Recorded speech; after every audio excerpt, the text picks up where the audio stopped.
No problem, sir. In technical sessions, it happens.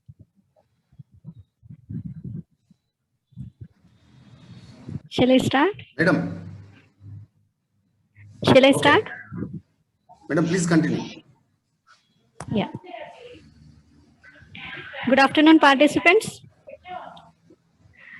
Hope you all are fine. All of you respond to our respected resource person, our respected madam. Okay, Shravanti, very good. Yeah. So last class we have started factors affecting mushroom production. So in that we have studied about first factor, that is temperature, and we have also seen these are the factors responsible for mushroom farming. They are extrinsic and intrinsic factors. Extrinsic factors means external factors and intrinsic means internal factors. Okay. And we have also seen the list. So going for the first, just I'm revising this first factor. This is the temperature which is affecting the mushroom production. Here, as I said, different mushrooms require different temperatures for their growth. Okay, it is not uniform for all the mushrooms, and it also changes. The temperature requirement also changes with the stages of mushroom production. Like for spawning, it may require some temperature, or pinning, it may require other temperature. Fruiting body, it may require some other temperature. So depending on the conditions, temperature requirement will be changed for the mushroom. And for maintaining the temperature in mushroom cultivation rooms or areas, we are using AHUs. What is AHUs? Air handling units. AHU is air handling units. Means the name itself shows it is used for the maintaining of required conditions in the mushroom growing rooms. Okay, this is the structure for air handling units. It is having coils for both cooling water and cool air and hot air. Okay, if you want to send cool air, you have to circulate cool water, and for if you want to send hot air, you have to use blue air. Next, and this all we have seen. This is the temperature requirement for different mushrooms. And relative humidity. Next factor is relative humidity. What is this relative humidity? Okay, it is the ratio between the water vapor actually present and the water vapor, maximum water vapor that can be present in the air. What is relative humidity, ma?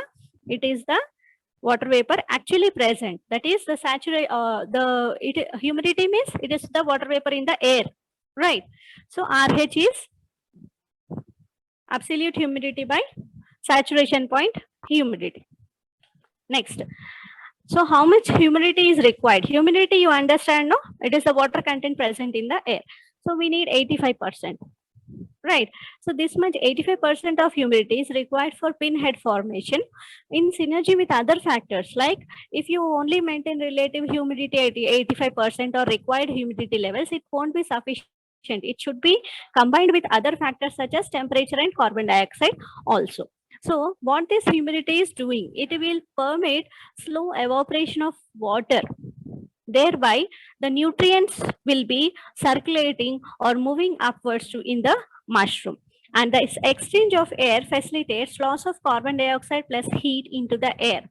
So this relative humidity also helps in the maintaining of carbon dioxide concentration and temperature in the room, which helps in pinhead formation.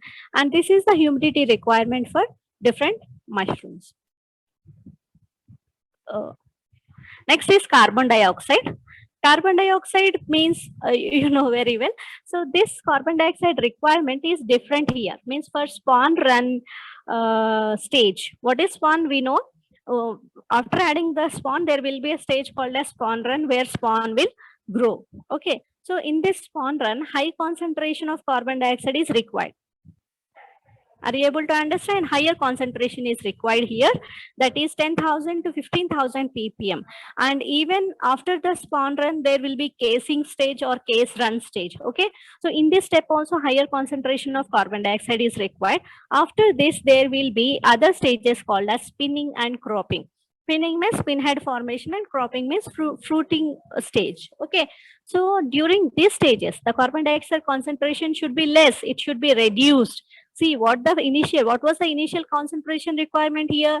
10,000 to 15,000 ppm. Okay. ppm means parts per million, which has to be reduced to 800 to 1000 ppm. There is a much variation between initial and final concentration requirement for mushroom cultivation. So how you have to maintain these conditions, or how you can reduce the concentration level drastically in the mushroom cultivation room? It can be done by allowing the fresh air to enter into the room, which carries oxygen. So a fresh air will replace this carbon dioxide. Thus the concentration of carbon dioxide can be reduced. If carbon dioxide concentration is not properly maintained, if it is maintained more than the required during this fruitification stage, so there will be some problem in the growth. The size of the fruiting body cannot be achieved to the maximum. And effect of carbon dioxide, just check this graph, second graph. This is the carbon dioxide requirement for spawn run. This is for case run. Okay, second graph you just notice this much concentration is required, whereas in pinning and cropping stage, very less carbon dioxide is required. This is taken from research paper. So it is proved experimentally also. And this is the carbon dioxide range for different mushrooms. See, there is a variation in carbon dioxide requirement by different mushrooms. For the same mushroom, for different stages, there is a difference, and for different mushrooms also, there is a difference in requirement of carbon dioxide. Okay. Now, next question is, do mushrooms need light? Can anyone answer? Yes? Any participant? If you answer, I'll go forward. Anybody? Yes or no? Only one word.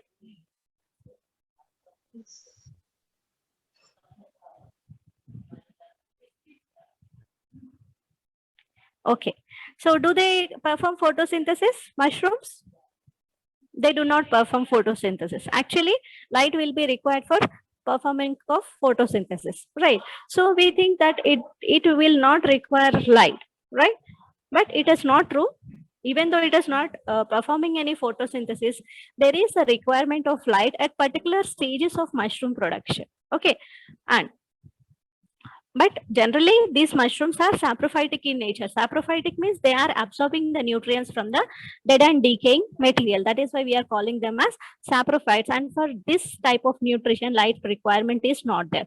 And this light, but in some cases, this light is required to initiate fruiting. Fruiting means that fruiting body, last stage, fruiting body formation, and which both duration and intensity varies according to the species and subspecies. Here also the same thing.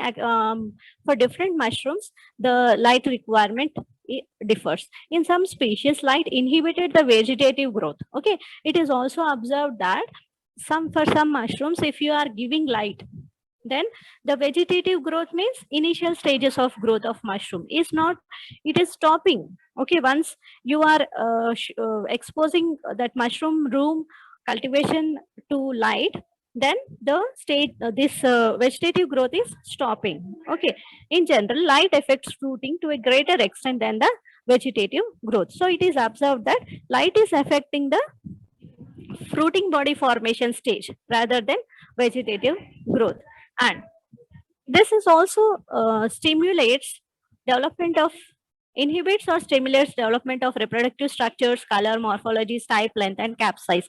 So not only fruiting body formation, it is also affecting different parts like reproductive structures or color of the mushroom, shape of the mushroom, stipe length, how long the stipe will be, and cap size also. So all these factors are being affected by light. And in the absence of light, oyster mushrooms fail to form cap. Okay, if you are not providing light, what happens? This mushroom fruiting body or cap is not formed in the oyster mushroom. And for Agaricus bisporus, Here it is an exception. It requires darkness for growth and fructification. Means for Agaricus bisporus, it does not require light at all. Complete production part is in dark. And it is reported that fruiting body raised in bright light turn dark brown gray. If light intensity is less, it is pale yellow. Means if you are giving proper light, the mushroom color is dark in color. If you are reducing the light intensity, the color of the mushroom is pale in color. Okay. Next external factor is pests and pathogens. Okay. Mushrooms are subject to attack by pathogens and pests.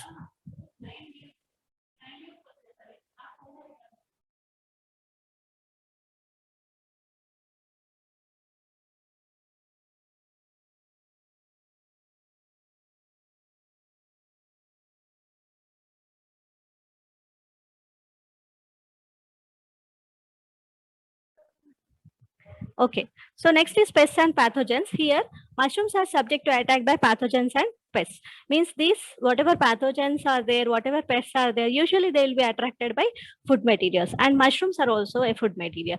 And this reduces production and yield. Means whenever we know that these pathogens or pests, whenever they are attacking the mushroom crop, there will be reduction in yield. And more than 80% of mushroom fruiting body is water. So we also know that water content will help in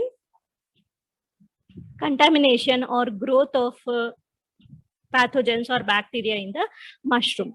Pathogens compete with cultivated mushroom for space and nutrients. So when they are attacking the mushrooms, what they want, pathogens, yes, they need nutrients, they need space, right? And they produce antifungal compounds or vapors which directly inhibit the growth of mushroom mycelium. Means these pathogens or pests, what they are doing, they are releasing some antifungal compounds. Means this mushroom is a fungus, right? That is why to kill this mushroom, they are releasing some antifungal compounds, and they adversely affect spawn run and fruit bodies at various stages. So at different stages, different pathogens will attack the mushroom. Next, here you can see small insects. Okay, these are attacking the mushrooms. These are also insects. These are worm kind of thing. Apart from this, there are also bacterial pathogens, fungal pathogens, and viral pathogens which can affect the mushroom production. Sometimes there is a complete crop failure depending upon the stages of infection, quality of compost, and environmental conditions. See, if you revise what we have discussed in the previous classes, at every stage, aseptic condition is compulsory. At every stage, proper care is compulsory, whether it is a compost preparation, whether it is a spawn preparation. At every stage, you have to be very careful. Likewise, bacterial diseases are also common. So just now I told you, it is not only about the insects, even this fungi, bacteria, and viral pathogens can also affect. You may think that this mushroom is a fungus, right? Other fungus won't affect this fungus. It's not like that. Many pathogens are fungi. Okay, one fungi is acting on other fungi, or one fungi is killing another fungi, right? So these are the diseases caused by fungus, and this is the last one is bacterial disease, that is bacterial blotch. It is caused by Pseudomonas tolasi. Okay, these are all fungal diseases. Next, air exchange. This is also an external factor. Air exchange means here it is a kind of breathing mechanism, right? We have to breathe to survive. Similarly, mushrooms also have to breathe, right? The fungus transpires. Air adjusts the humidity level as well as carbon dioxide level. So whenever air exchange is there, it will maintain the water content, water vapor level in the air, and also carbon dioxide level in the air. On the other side, temperature. See, while we are studying about temperature factor, we have seen that we are using air handling units. Okay, so we are maintaining the temperature using air handling units, means using air exchange program, we are maintaining the temperature. And treatment of the substrate. So what type of substrate we are taking? It is a lignocellulosic substrate or agricultural waste Yes. So that substrate must be treated or not? Definitely it has to be treated, because in mushroom production, everything must be sterile, everything must be uh, properly treated to remove the possible pathogens. Next. So if you keep the contamination low, the competition for your mushroom will be reduced. As I told you, other pathogens will come and compete with your mushroom. And on the other hand, it starts to break down the cell walls of your substrate so that the mycelium can easier access it. So treatment of substrate means what? It is the sterilization or heating of the substrate or pasteurization of the substrate. So what happens by this step? By this treatment of the substrate will be, air spaces will be reduced. And large particle size, if you take large particle size, what happens? Surface area will be reduced, but pore space will be increased. So you have to take optimum particle size for better yield. Okay, next is moisture. Moisture means water content inside the bed or inside the compost material in which the mushroom is growing. Okay, as we have discussed, mushroom is composed of more than 80% to 85 to 90% water content will be there in the mushroom. So definitely moisture is important parameter which supports the growth. And what is happening with this mushroom? With this moisture content, nutrients are being transported. And if you add more water or more moisture, what happens? If the breathing mechanism will become difficult, and by which the fruiting body development can be hindered, can be stopped. Even if inoculum is increased or holes in the mushroom cultivation packages are increased in the presence of high moisture, mushroom production will not be optimum due to development of non-desired organisms.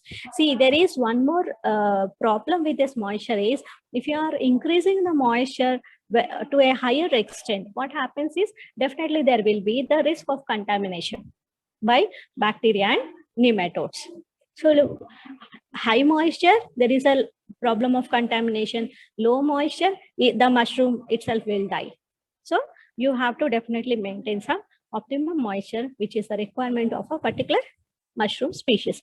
Water contaminated with heavy metals like mercury, etc., can cause undesirable flavor. See, we are producing mushrooms as a food for humans, right? Even taste matters. It should be tasty for us to eat. But if you use water contaminated with heavy metals, the taste or flavor will change of the mushroom. And I think it is the last parameter, intrinsic parameter. This is oxygen. So mushrooms require oxygen, right? So there are at least two particle factors which are connected with this oxygen. Okay, one is particle size and the other one is moisture content. How they are related? Particle size, if it is very less, oxygen cannot penetrate. Moisture content, if it is very high, oxygen cannot penetrate, right? So these parameters are interconnected with each other. Airing procedure for fruiting.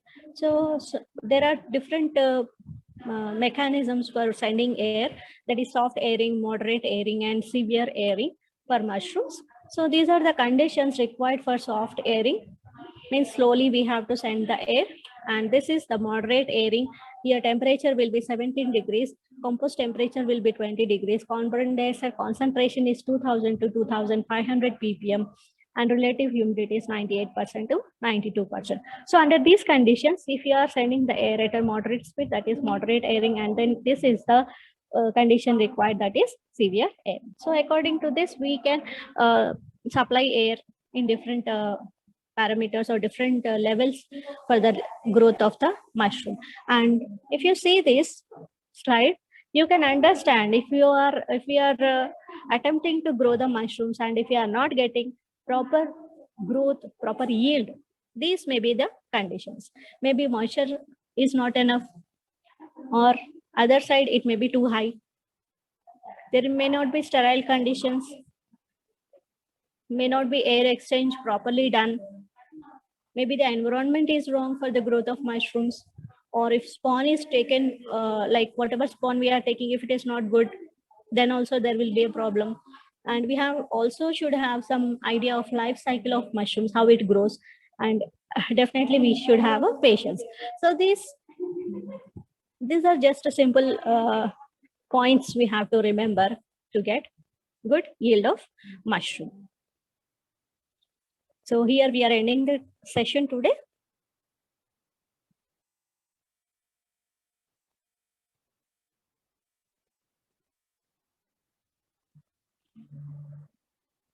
Hello. Yes. Sir.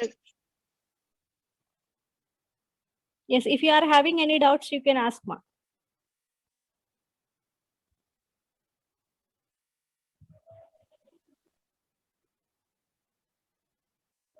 No, ma'am.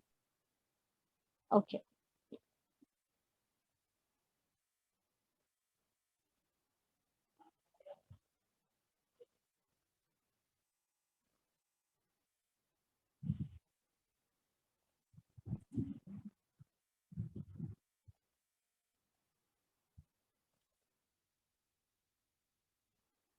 Hello, sir.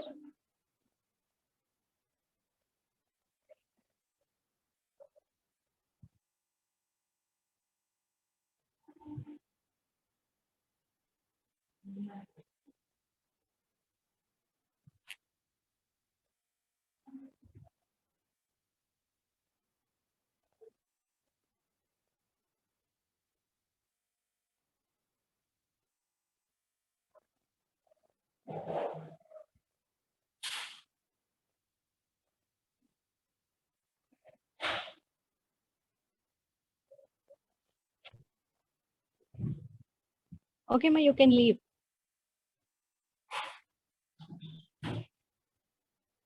Sir, end చేయండి session.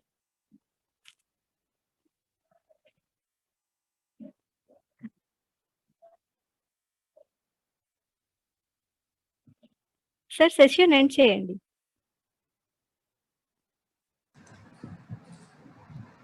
Hello, madam. Sir, session end చేయండి. Okay, madam. Thank you. Okay, thank you very much, Madam Garu, and all the participants. We are personally requesting you, those who are not attempted the first, second, third, fourth assignments, you should attempt the assignments if you want online e-certificate. Otherwise, our college institution not able to give e-online certificates of this mushroom cultivation course. So this is mandatory. So those who are not filled, not yet, whenever you are free, you have to attempt the all 4 assignments. Thank you. Madam Ji, thank you very much.